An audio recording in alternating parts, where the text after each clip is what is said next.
Hi, everybody. I am Donna Reed. I traveled in Up With People 1976, Cast A. If you've watched any of the other videos, you already know that.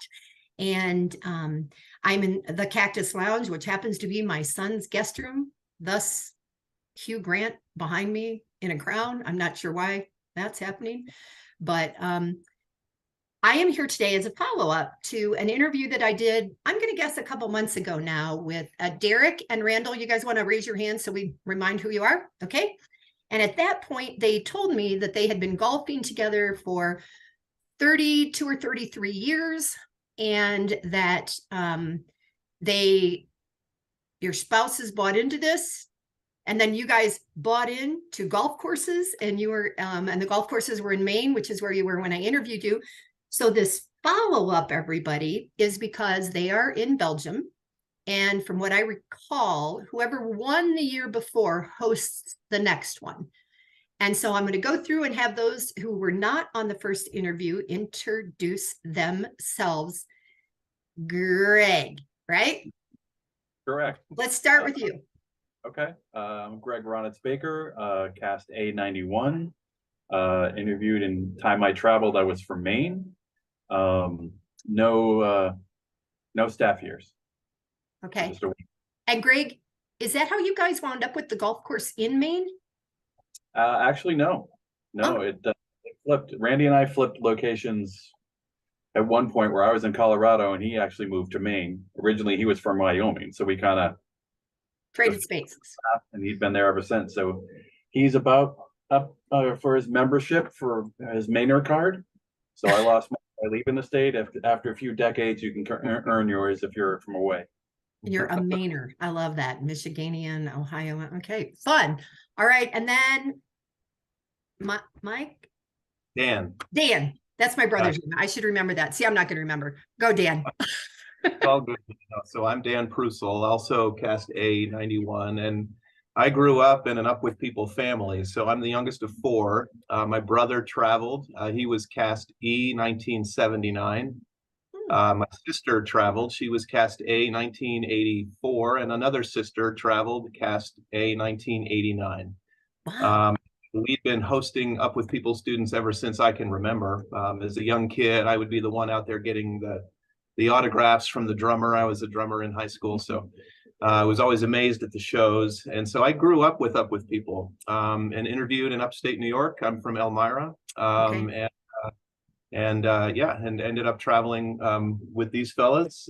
We struck a really, really strong friendship, and after the year decided to play a round of golf together, and we had so much fun, we thought, let's do that again next year. And that was 32 years ago. So it's just one of the best stories. I want you to know I shared this story with the others at reunion without saying names or years, because I just pre-told a little of what I have learned doing 45 to 50 interviews about how Up With People has moved forward in people's lives. Okay, yellow shirt, Mr. Host, who I don't remember your name either.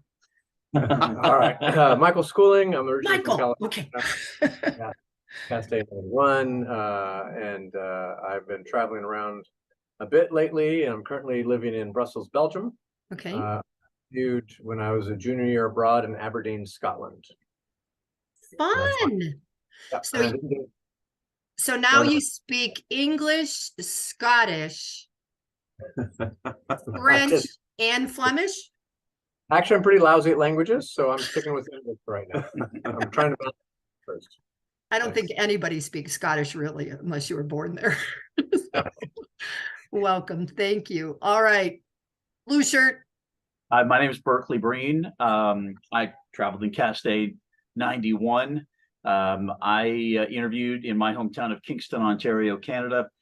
We never hosted students, but Up With People came to Kingston just about every 2 years. And my parents took me to the shows all the time. And then when I was 17, my dad told me to go down to the front of the stage at the end of the show and interviewed there and got accepted and traveled before I went to university. Wow. So your dad encouraged you. I think I came home and just told my folks I was going to do this. Prior to that, it was going to be Navy ROTC. And then it was just Up With People because they're so similar, right? thing is my dad knew of Up With People since its inception in around 1965 because he was at Gonzaga University in Spokane, and so Wow. being in the Northwest, he heard about, I think it was called Sing out. Sing Out. Yep. Yeah, so he knew about that and Blanton Belk, and he just kind of knew about it. And so when they came to Kingston, he was a big fan, and we went all the time. Nice. Nice. Okay. So, Michael, I'm going to go back to you since you're the host this year. Why don't you tell the listeners how you guys wound up in Belgium this year? Oh, I work for the United States Embassy here, and so we were posted elsewhere, and our next assignment was here in Belgium. It's just that simple. So we go where the work is. And does this mean you won last year? Oh, yes, I am the only current. Oh, here we go.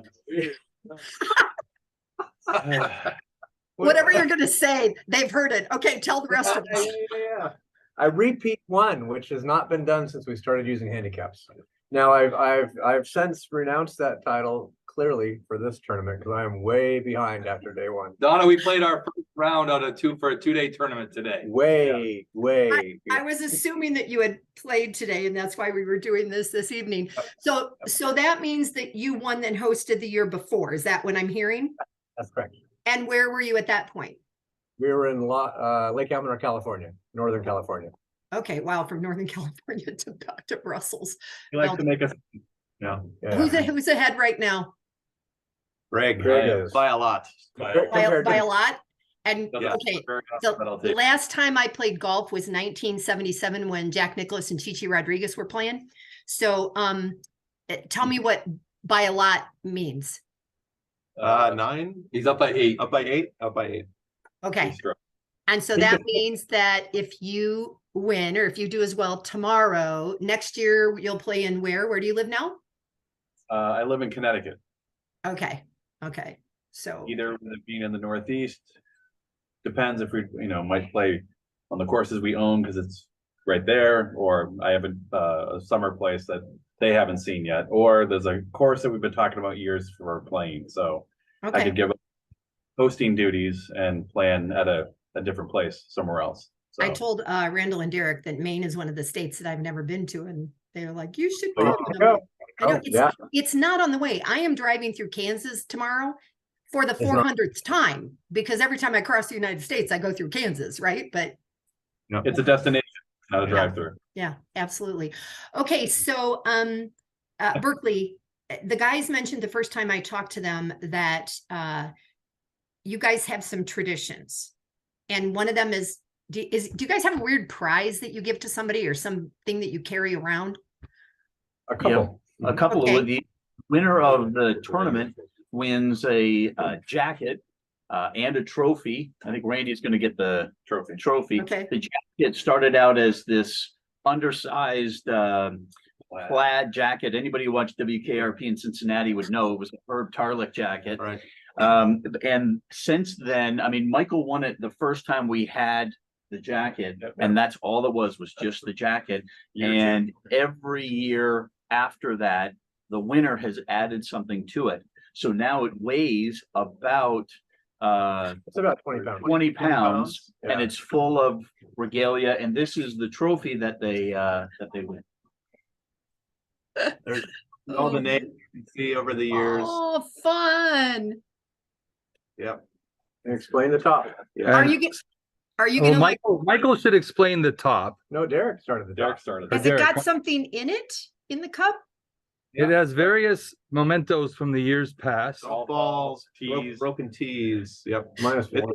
You can see that it's a specimen cup from a doctor's office. Those two guys are doctors. Actually, It was Derek. Derek's idea. Because we Awesome. Way to go, Derek. So being the tournament, this was the peak cup. It's the P cup, right? And over the years, we've added other levels. The interesting Oh, thing that boy. Michael did was, we had to talk about this. Jeez. So we also have specimen cups with our names already engraved. So the thought is, it's a mausoleum layer. So whenever we croak, we can take some of our hair or we can cut off a digit and put it in here, so we'll always be here.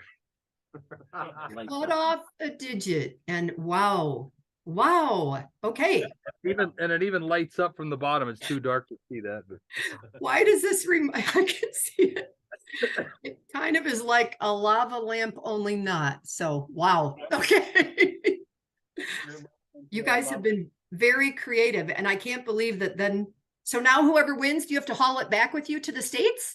you're honored. Yes. Haul it back is a strong word. Yes. You get the honor of You are carrying it honored back. to carry it back with you. Yes. I think we need to start an investment group for how much it costs to either ship or throw that on a plane if you have to fly with it. Yeah. I'm super grateful that you hadn't already peed in those cups, just so you know, because that close up, it wasn't something. We never actually asked. We never actually, Yeah, well, right. Yeah, right. It's been cleaned out every year because what happens is the winner, that the top level gets emptied out and it gets filled with the liquor everybody else's choice that you have to drink that as your The celebratory. only time it's opened all year long is for the So the winning shot. celebratory shot, yes. And then it's closed back up forever. It's never been cleaned. Oh my word. Okay, so who are the two doctors? Okay. And what are you doctors of? Dan, what do you do? So I'm a family practice doctor, but I'm now doing full-time palliative and hospice medicine. Oh, nice. And I'm Michael? family practice doing full-time family practice. Nice. It sounded distinct, didn't Sounded way So- cooler. Yep. At the reunion, you guys, Ted Caldwell came and played in Ralph's place. And I don't know if you all know him or if you know the Caldwells well or anything, but you know, Paul is always sort of the spokesperson that talks and stuff. And Ted left in 1970 and became a doctor and was a gynecologist. And Paul is making jokes saying, we wish that he would have worked in senior care because right now he's not helpful to us at all. Yeah. But it was fun as always to have him there and to see what they're going through. So Dan, I'm going to ask you, what do you have a memory of one place that you've played that like is your favorite memory? Where we've played together. Yeah, where you guys have played together? Oh, that's easy. That's got to be our 25th anniversary, where we decided, I think Year 15, three. maybe the second or third year we were doing this, we said, if we're still doing this in 25 years, we're going to Scotland, the home of golf. And so we did. We actually, over the years, invested a little money in an index fund. So we had some funds available. And when our 25th anniversary came, we signed up for a tour through Scotland and were able to play some of the famous courses that we all love to watch on television. So the old course at St. Andrews, Carnoustie, Kingsbarns. I mean, we had a lovely time. We spent a week over there together, saw some of the countryside and just had an unbelievable experience. Yeah. Awesome. And Derek, I think you guys told me that you had kilts, right? Because I've seen a picture with kilts somewhere, maybe on a website. I don't remember where. We look dashing in our kilts. We do. Yes, that is a fair point. Okay, there is this weird thing that women have about men in kilts, so kind of doesn't matter what you look like. We all think it's kind of sexy, so just so you know. That's what we're going. That's right. Banking on it. Banking on that. But they were real wool kilts, right? Oh, yeah, Yeah. these are the real. They're authentic. Yes. Those We kind actually- that you like wrap and wrap and wrap, and it's just yards of fabric. Whew. Yes. 12 yards. 12 yards of fabric. Yep. I'm pretty sure we wore kilts in when we played in Las Vegas on our No. 10th Did anniversary. we?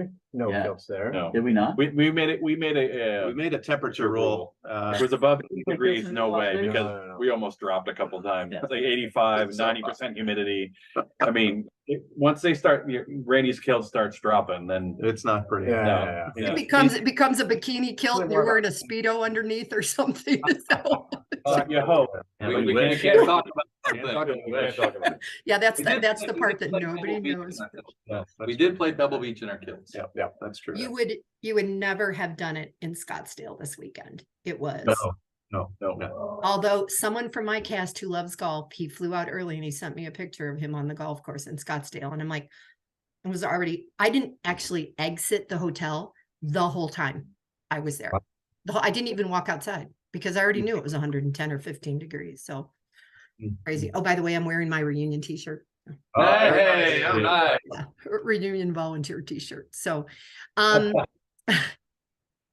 another besides Scotland, anybody else have a favorite memory, like where you played the best or you played the worst, or you wish that it hadn't happened and it was a memory you wish hadn't occurred?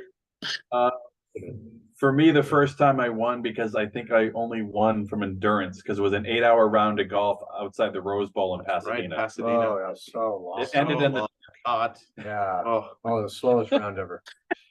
that also came with the best pre-round ever, because Mike, usually at that time, we didn't have handicaps. We'd play a round before to figure out how many strokes we were going to give.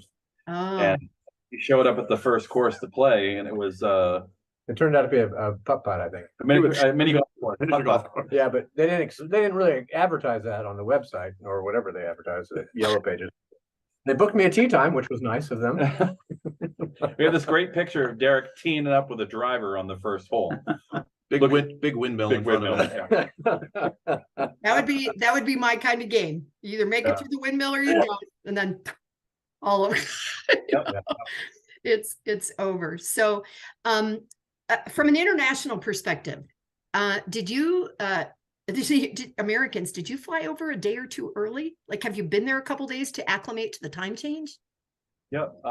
Randall, myself, and Derek and Dan, we all flew in 2 days ago. Yeah, Sunday Monday morning. morning we arrived. So we didn't play till today. Berkeley came in Monday. Monday morning.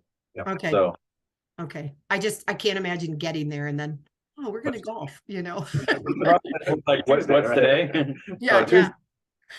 Although I think Dan settled because his first night of sleeping was 16 hours. 16 hours. We thought he was dead. I'm like, Yeah, Michael, you're the doctor. Can you go up and check on him? Yeah. Like poking him to see if he's awake. Yeah. I want you to know, so I'm at my son's house and he traveled in 2013. And he's getting married in November, and several Up With People alumni are either coming from Europe or are in the wedding. His best friend is from Norway.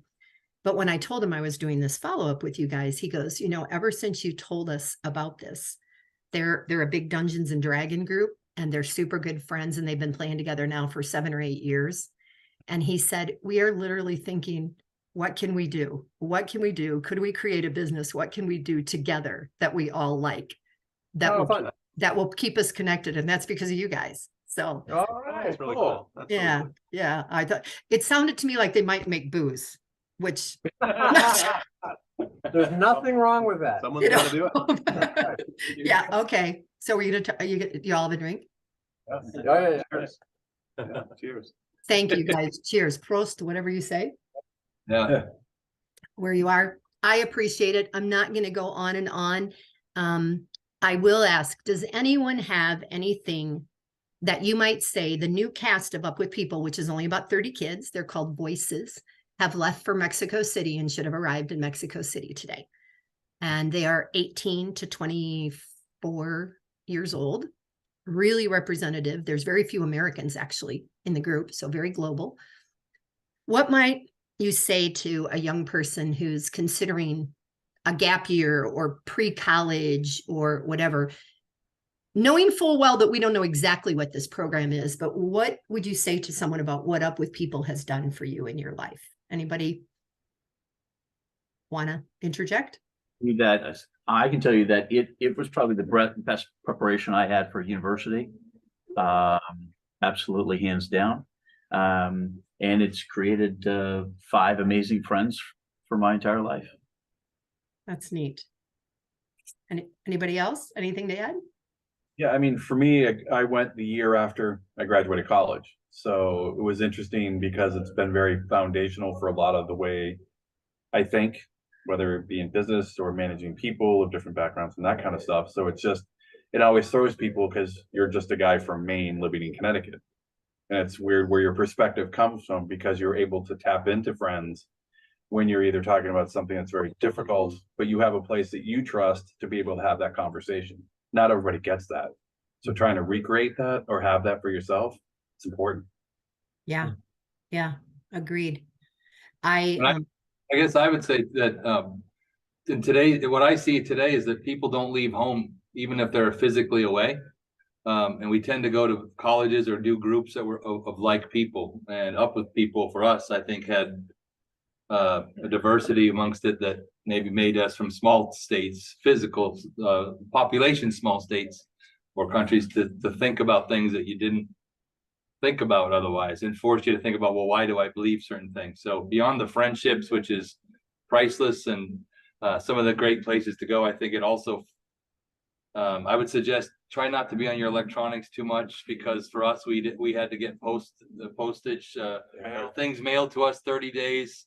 Later, we might get it if we're lucky. But that separation, I think, forced us to see the world and meet people and build relationships that you just can't do in a normal setting. Yeah. Yeah. I ask this at the end of each of the 2 sessions I just did at Reunion, and one person just said, take a risk, that was their whole thing, take a risk. And then someone else said, put down the screens. Yeah. You know, and you could see that at this reunion. My cast director, who I haven't seen since I left the road 47 years ago, was there celebrating her 50th.